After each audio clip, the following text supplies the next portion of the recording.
예, 저희가 준비한 2위와 7위가 바로 나왔습니다.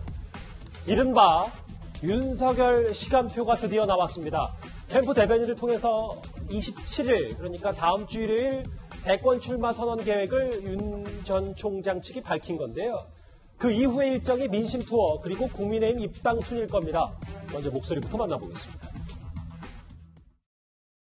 윤 총장이 이제 정치 참여선을 하지 않습니까? 말씀하셨다시피 6월 말 7월 초. 날짜는 아마 27일 검토했는데 그날이 이제 일요일입니다. 27일 직무적인 문제들이 있다 보니까 시점은 조금 늦춰질 수도 있습니다. 정치나 선언은 대권 도전 선언이라고 보시면 될 것 같습니다. 구상을 밝히면서 동시에 경청의 시간도 갖겠습니다.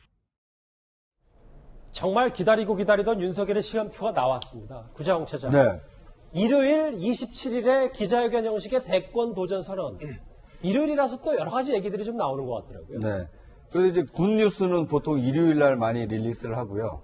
배드뉴스는 이제 금요일 날 릴리스한다는 얘기가 있지 않습니까? 예. 마찬가지로 일요일에 한다는 것은 새로운 한 주의 시작을 알리는 그 신문 지면상에 윤석열 드디어 뭐 정치 출발 이제 이런 헤드라인이 신문에 실릴 수 있는 시점을 일요일로 잡은 거 아니냐 이런 관측이 나오고 있고요. 예. 또 한 가지는 그 6월 27일부터 이제 한 2주가 지나면 이 대통령 예비 후보를 이제 등록을 해서 이 후원회를 두고 공식적으로 이 정치인으로서 이 사전 선거 운동을 할 수가 있습니다. 그래서 이제 최대한 한 2주 정도 개인적인 행보를 하고 그리고 나서 이 대선 후보 예비 후보 등록을 한 다음에 어떤 이제 자신의 거취를 결정한 거 아니냐 이런 이 관측을 낳고 있습니다.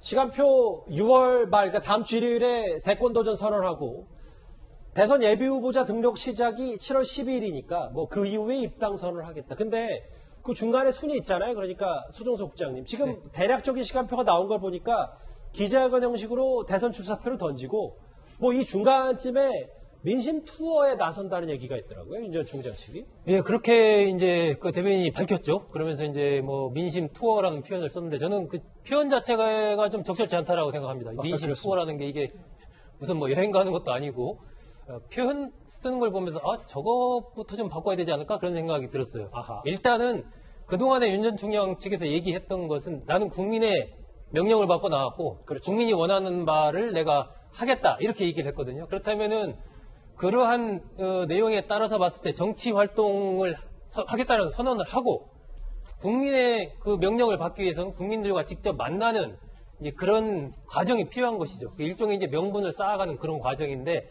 그런 것들을 거친 이후에 이제 나의 행로를 국민의당에 입당을 하든 뭐 독자적인 뭘 가든 그렇게 정하겠다라는 게 이제 윤 전 총장식의 생각인데 예.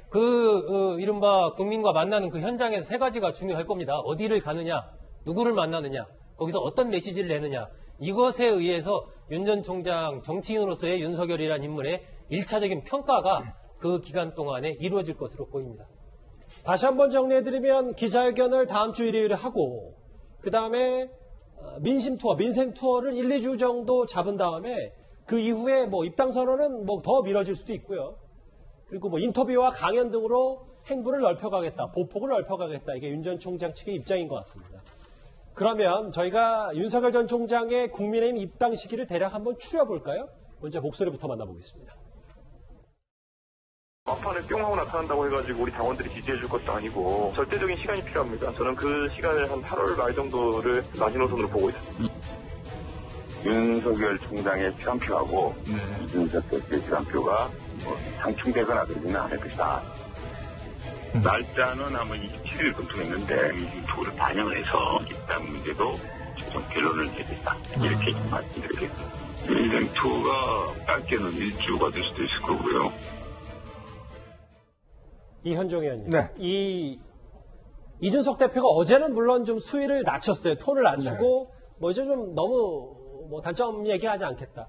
다만 뭐 아마추어 같은 티가 났다, 입당이 늦었다 이런 발언들이 윤석열의 시간표를 좀 앞당겼다, 정면 돌파를 좀 앞당겼다 이렇게 해석해도 됩니까? 글쎄요, 뭐 앞당겼다기보다는 뭐 일반적인 이제 아마 본인의 시간표대로 가는 것 같은데 뭐 윤 총장 당연히 아마추어잖아요. 윤 총장이 프로입니까? 아니잖아요. 아마추어 티가 난다는 게 당연한 거 아닙니까? 지금 뭐 검사하다가 이제 정치에 아직 발도 아직 들여놓지 않는 분이 뭐 프로같이 할 수는 없는 거 아니겠습니까? 근데 저는 그 이종석 대표의 저 지적이 그렇게 타당하지 않다고 생각이 들고, 아하. 올해 저는 이제 지금 이 윤 총장의 시간표를 보면 예전에 이제 저는 안철수 대표와 반기문 전 총장이 왜 실패했나 이 문제를 자세히 이제 추론해 보면 결국 정당과 국회를 상당히 무시했기 때문에 저는 실패했다 이렇게 보거든요. 그 얘기가 뭐냐면 우리가 대통령이라고 하면 국민의 지지가 당연히 중요합니다. 근데 국회와 정당의 중요성이 굉장히 저는 필요하다고 보는 것이고, 특히 국회의원들이 어떤 이 대통령을 만드는 데 있어서 역할을 충분히 해야 되고, 그 역할을 하지 못하면 대권 후보 혼자서 어떤 여러 가지 비난과 혼자 헤쳐나갈 수 있는 힘이, 동력이 상당히 떨어집니다. 더군다나 윤 총장은 정치에 지금 여의도 가보신 분도 아니에요. 전혀 처음 가는 분 아니겠습니까? 그러면 이 정치라는 게 국회의원들이, 전국의 300명의 국회의원들이 전국에서 어떤 이 헌법기관으로서 역할을 합니다. 이분들의 마음을 잡지 못하면 실제로 이 대권 행보하는데 저는 굉장히 어려움이 있다고 봐요. 예. 사실 안철수 대표도 뭐 국회의원들 뭐 욕먹는데 그럼 뭐하러 필요합니까? 이런 식의 지금 관점을 가졌었거든요. 근데 오히려 지금은요, 저는 상황이 많이 바뀌었다고 봅니다. 자, 국민의힘으로 지금 이제 가겠다고 마음을 먹었다라면, 지금 국민의힘이 지금 연반적으로 국민적 지지가 높아가고 있지 않습니까? 그렇다면 거기에 있는 국회의원들의 마음에 사는 것도 굉장히 중요합니다. 네. 제가 알기로 이재명 지사는 지금 거의 매일 저녁 국회의원들과 함께 저녁과 함께 하면서 자신이 왜 대통령이 되어야 되는지를 설득하고 사람들을 이렇게 끌어 모으고 있어요. 아, 잠시만요. 그러니까 이재명 지사는 물밑에서 그렇습니다. 여당 의원들과 직접 접촉해서 내가 왜 이제 대통령이 돼야 되는지를 지금 주장하고 설파하고 있다, 이런 얘기죠. 그렇죠. 왜냐하면 국회의원들이 설득이 안 되면요, 예. 국민 설득이 어렵습니다.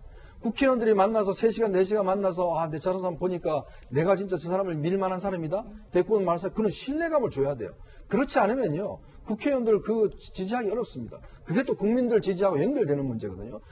그 말이 좋아서 국민과 직접 소통이죠. 아니 5천만 국민하고 언제 직접 소통하겠습니까? 다 국회의원이라는 매개를 통해서 할 수밖에 없습니다. 그 평가를 들을 수밖에 없고, 저는 그런 의미에서 본다면 윤 총장이 지금 본인이 한번 민심 투어 뭐 좋습니다. 뭐 국민들과 하는 건 좋은데, 생각보다는 저는 빨리 국민의힘에 들어오는 것들, 그리고 국회의원들과 어떤 국회의원들을 설득하고 국회의원들이 이분은 정말 대통령이 될까 합니다 라는 설득을 얻어내는 거, 저는 그게 상당히 중요한 과정이지 않나 그런 생각이 듭니다.